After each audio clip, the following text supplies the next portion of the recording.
back by popular request. Greetings! We have today the first of 144 videos of sun and moon sign combinations. So what I've done is, rather than going in what might be considered a logical order and starting with Aries Sun, Aries Moon, Aries Sun, Taurus Moon, and so on, I've instead taken requests from an astrology group called Starfish Astrology on Facebook. I'm taking requests from the members of the group rather than just going in that order.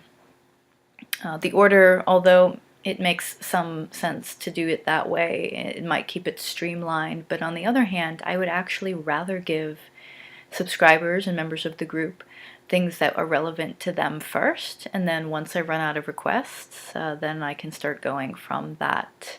I'll fill in the gaps, right? So anyways, enough about that. So the first request, as you saw in the title, is Pisces Sun and Libra Moon.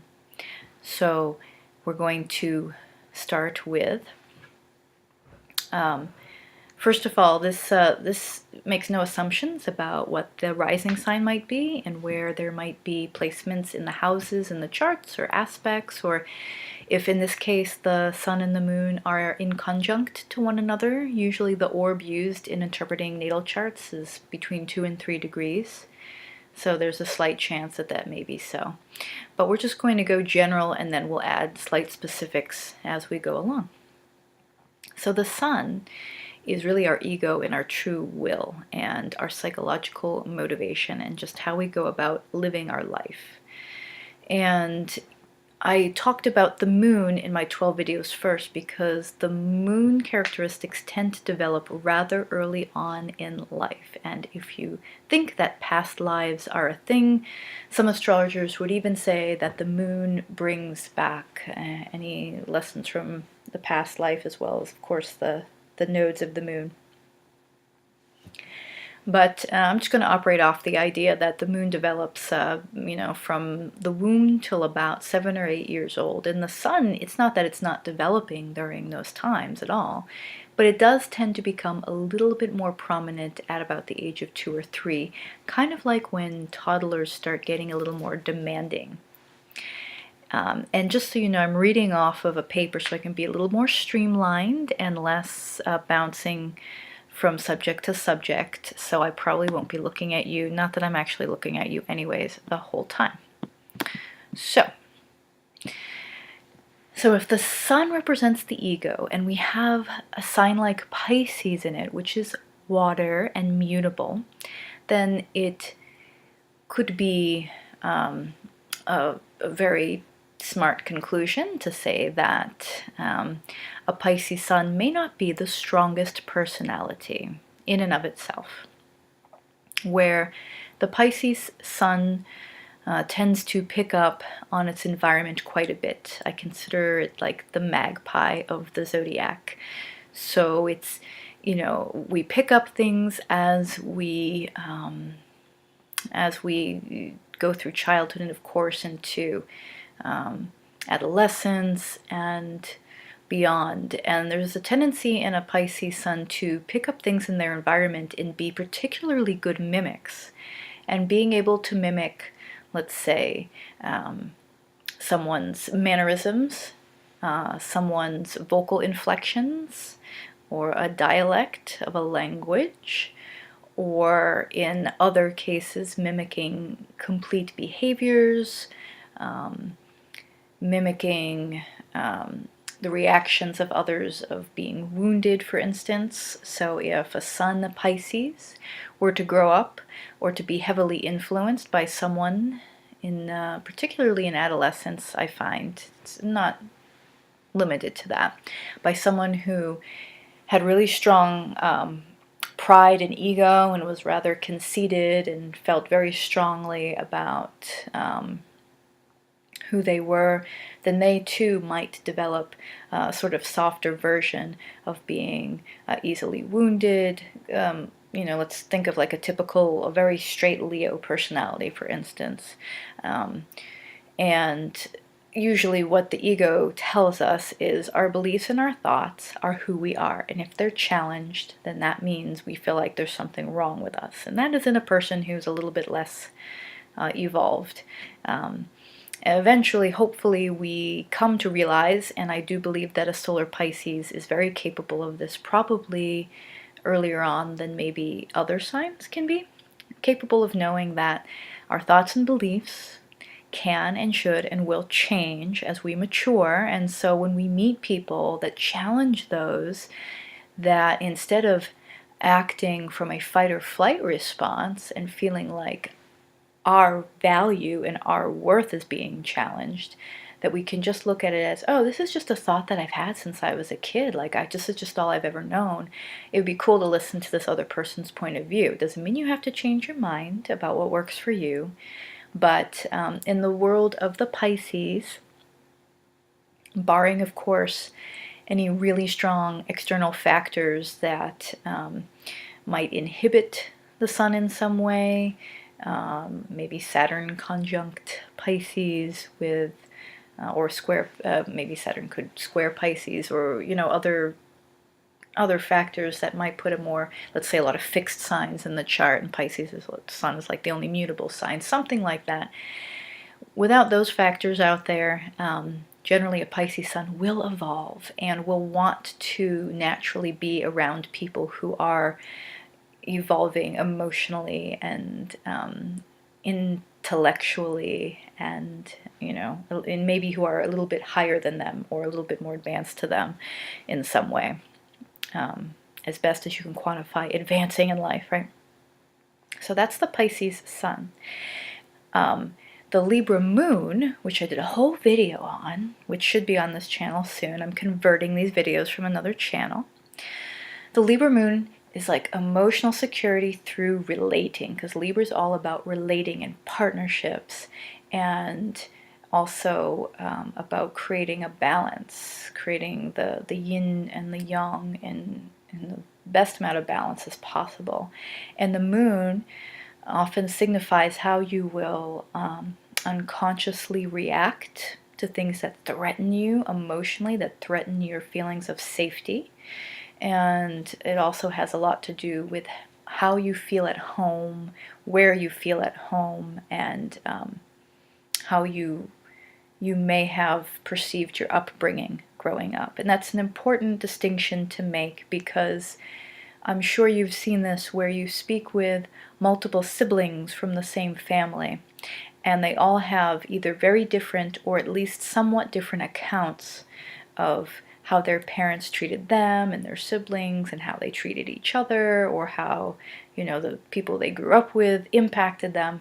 So it's really important to understand that what we see of our childhood is often seen through the lens of the moon sign. So with the moon in Libra, we talked about pleasing. Libra does like to please. They also do like to debate too. Let's be very clear here. I'm not saying that they're just going to roll over and let everybody walk all over them or influence their way of thinking.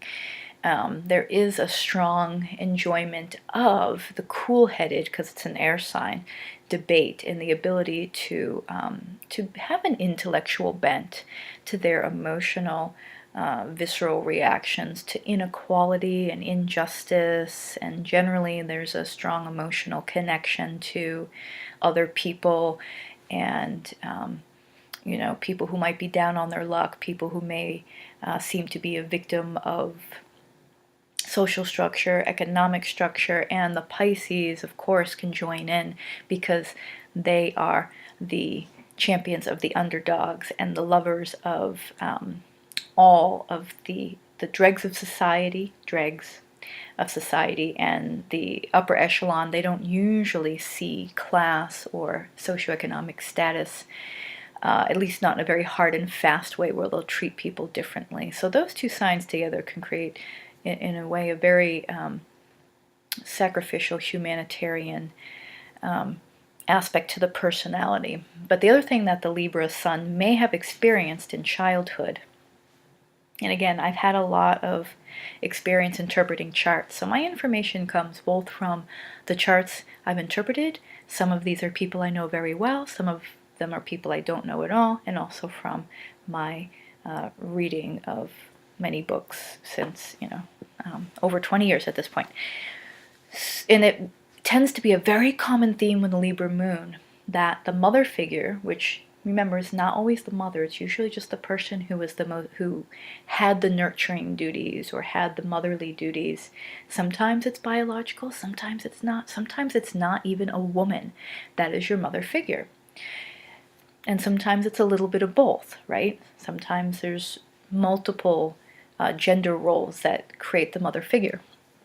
In this case, we're talking about either a mother who constantly wanted to be pleased but could almost never be pleased, either due to their high expectations or due to the perception of the subject of not being able to please their parent. And in this case, I'm particularly going to go over this because the Pisces sun is so sensitive and they really just want people to be happy. They don't want any anger going on. Now, unless you have, like, let's say, Aries as your rising sign, and maybe you have to have more than just that, but there might be some other aspects too that enjoy a bit of conflict. I'm not saying that they would never incite conflict or stick up for themselves, but overall, I do know, even from my own experience as a Pisces, I saw things that really hurt me very, very deeply, that if I had a different personality, I probably could have deflected a lot of that from my childhood, but I was too busy trying to be loved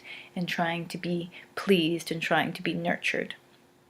Okay, so remember, it could be that your mother was a completely reasonable person, but perhaps you viewed them as hard to please, or maybe somebody else viewed the mother figure as hard to please, and you were more influenced by them, and maybe you liked them better, and that mother figure kind of like nagged away at this person, right? We could have very different situations here. The opposing, the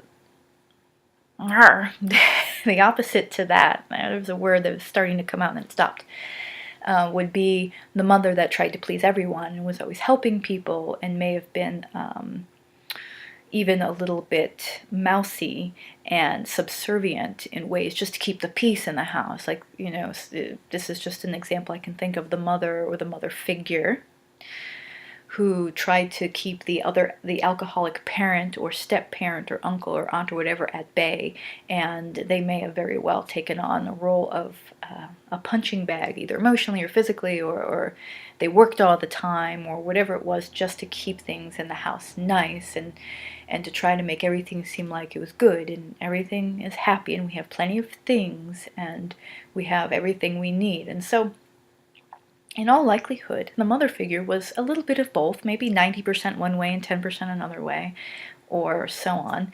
And again, the housing placement of the moon has an effect here too, in terms of what may have colored the childhood. But just consider that if you are a Libra moon, consider what you may have witnessed growing up. And remember that what we witness in the moon sign growing up and how we perceive it, if we're not conscious of it, and generally we're not as we start to develop personal relationships with people, that will start to carry over.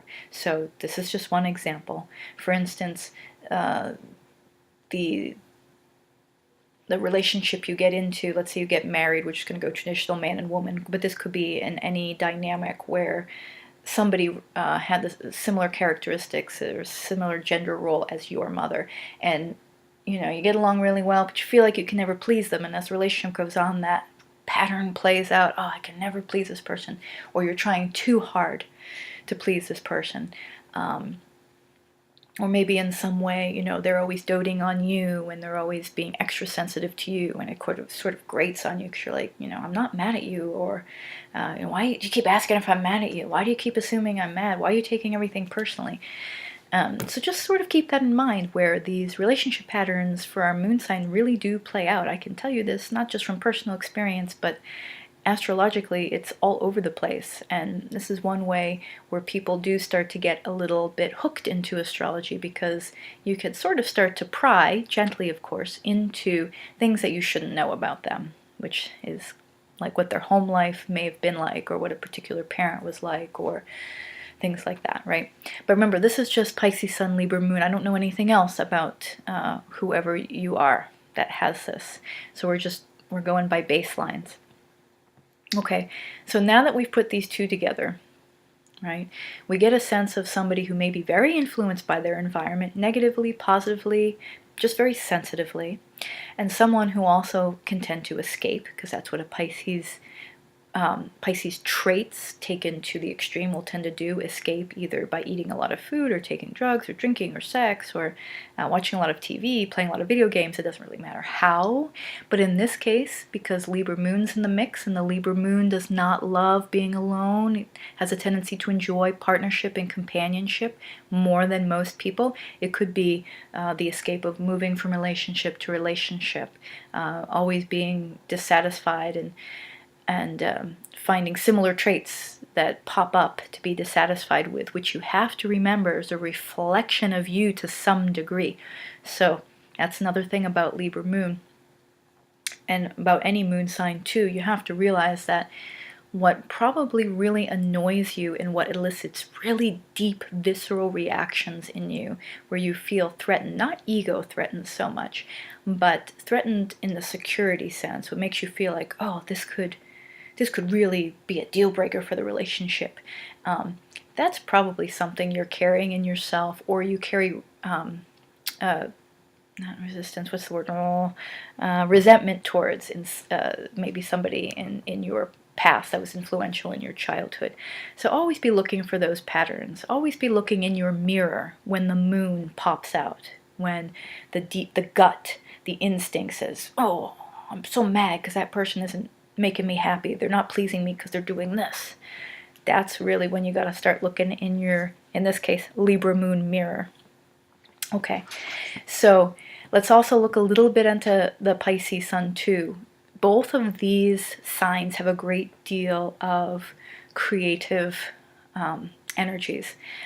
Pisces is more of an unconscious creativity. There's a sense of downloading things, not always knowing where they're getting the creative impulses from. Sometimes they know. And also, like I said, the Pisces is kind of like the magpie of the zodiac. So they can do a really good job of taking an existing concept or story or landscape or scenery and totally making it into their own. It's the same thing when you look at it from a certain lens, but they're able to so make it their own because they're so good at fashioning worlds and creating moods and imagery. And Libra too has an eye for art. Libra is ruled by Venus, and so a lunar Libran might very well make their home sort of a showcase for art, or at least a place that's pleasing to their eye. It doesn't have to be pleasing to everyone's eye, although the Pisces Sun might think that, but it has to be pleasing to them. Clean lines, or at least not a lot of clutter. The Libra Moon won't love having a ton of clutter most of the time, even though the Pisces Sun might very well. And Pisces can be hoarders. That's totally a thing for water signs in particular, I notice. But Pisces are also really good at letting go too, so that's why you wouldn't see them hoarding for particularly long time. So we also have to keep in mind too that we talked about the sun being the ego. Some people would say that Pisces Sun is like the anti-ego because they're so willing to, give someone the shirt off their back, or to help a homeless person, to help an addicted person, to drop everything to help a loved one. And that is true. Sure, that's a really strong urge in a Pisces Sun, for sure. Also Cancer, too. It can be a strong urge in anyone for any reason. And a lot of the motivation for that is because they feel like maybe they're not as important as other people. Maybe they feel a little squashed in the area of their true will and their personal power, Finding personal power in a Pisces Sun, if it doesn't come naturally through other aspects, it will be really important that a Pisces sun, especially early on, surrounds themselves with people who are confident in a positive way and who do help empower them. Once a Pisces sun gets a taste of what it feels like to be empowered instead of being squashed through someone else's power, they will take that and run with it and generally start to spread it as much as they can. But they can develop masks because of the high sensitivity of, most water signs. Pisces is no exception here, and because they are so good at adapting, they can be too good at adapting, and so they can create these masks, and it's usually to deflect a wound. The typical wounds for a fish would be either they feel unlovable or unacceptable. So either, they feel like they're not worthy of being loved, or at least they're not worthy of sacrificial love, even though they're okay with, having sacrificial love for others. They may not feel that they deserve it in return. Or they may feel like they just don't belong, that they are unacceptable in a group or in anyone's life. It doesn't even have to be a group of people. And so, the Pisces person can be hard to pin down personality-wise. There are many times when I've been in situations where I can cut through a rising sign and know what someone's sun sign is, but the one sign that I can't pinpoint very well is Pisces. And I don't know if that's some sort of commentary on myself because I am a Pisces, or if it really is just because they are so amorphous in how they can control their energies, that they can be pretty much, at least easier. It comes more easily and more naturally. Just about anyone. They make particularly good actors. And there is a true empathic nature as opposed to like just being highly sensitive. Because, some people are like, oh, I'm really empathic. I feel other people's feelings, but they're really just really sensitive people. To be an empath, you actually have to, well, I'm not going to get into that, but to be empathic is to actually be able to feel from that person's point of view, to actually sort of get inside them and to feel things from their point of view, not just to feel things from your projections. But anyways, I'm not going to totally get into that. So what I'm going to do is I'm going to get kind of blunt. I don't like to be blunt in interpretations because I don't really feel like there's black and white. That could be the Libra rising coming out, or the Pisces sun, I don't know. Or just my experiences in life telling me that I don't love to give out black and white interpretations. But I'm going to say what I feel are the more challenging aspects of this combination, and then I'm going to go to the other side and alternate with the more positive and uplifting aspects that can come from this combination, okay? So, here we go. How does this Sun in Pisces and Libra moon could potentially play out with neediness, clinginess, afraid of being alone, being a wet blanket, letting others be in charge? What's for dinner tonight? I don't know. What do you want? What do you want? Nah. Might have a hard time making decisions. You might want to let other people do that. You might let your mother or your father or your mother figure the expectations or their behavior still rule your adult life. You might still be unconsciously always trying to meet certain expectations that you have no idea, like, all the shoulds and shouldn'ts that you learned from your childhood. You do eventually have to learn how to just get rid of them, but you might unconsciously carry those with you, particularly when it comes to meeting external expectations, which, as we all know, is pretty much BS. Okay, and then of course you might be sort of too agreeable. You might exude like a moodiness but not express it. What are you thinking? Nothing. Maybe you're emanating emotions but you're not discussing them, even though they're pertinent to the people or person around you. Are you mad? No. Or you could feel things really deeply, really sensitively, as many water signs do, but maybe you gloss it over. Especially males will tend to do this. It's hard to be a male Pisces, I think, in particular. They tend to be the ones that develop the masks and glossing over and find the escape routes a little bit more easily, I find, than the females. And the other thing would be possessing this great creativity that everybody else looks at and they're like, oh, you're so awesome. But for whatever reason, it doesn't come to fruition. Either you listen to one random person's criticism when you were a kid, or your mother's criticism, or you think that your creative path is supposed to mimic somebody else's, because it is sometimes hard for a Pisces to find their own path, especially if they've been, kind of beat down a little bit. Okay, now let's skip that and go to the more positive and more evolved aspects of this combination. Somebody with Sun in Pisces and Moon in Libra could definitely espouse great emotional loyalty above and beyond the average person. They could find a really nice balance between retreating by oneself, because that is important, and being amiable company.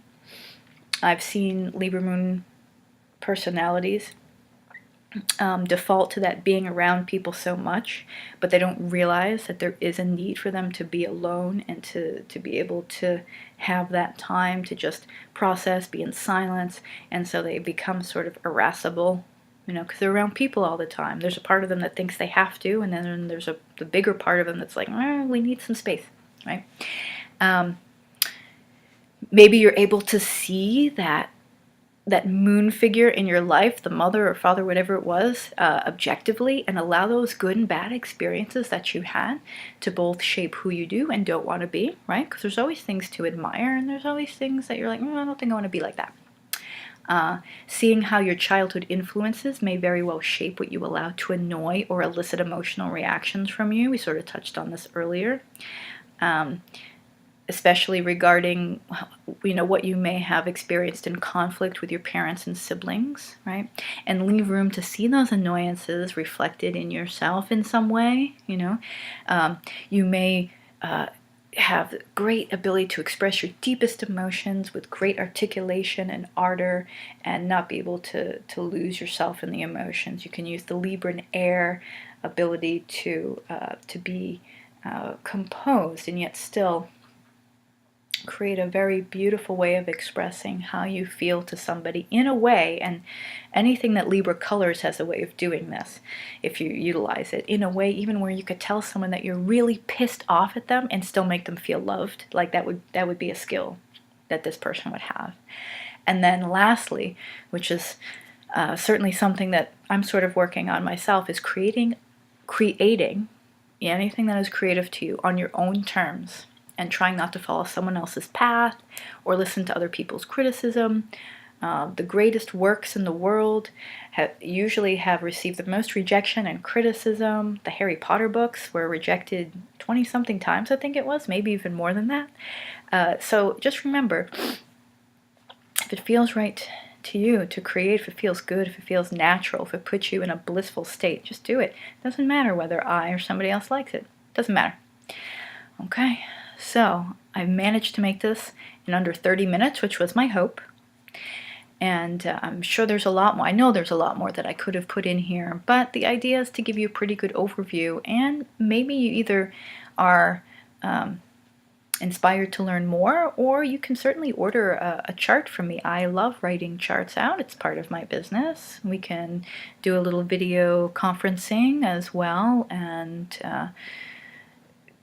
I'm always happy to talk to you about you. I think you're more interesting than me, just, because I'm with me all the time, right? So I hope you like this.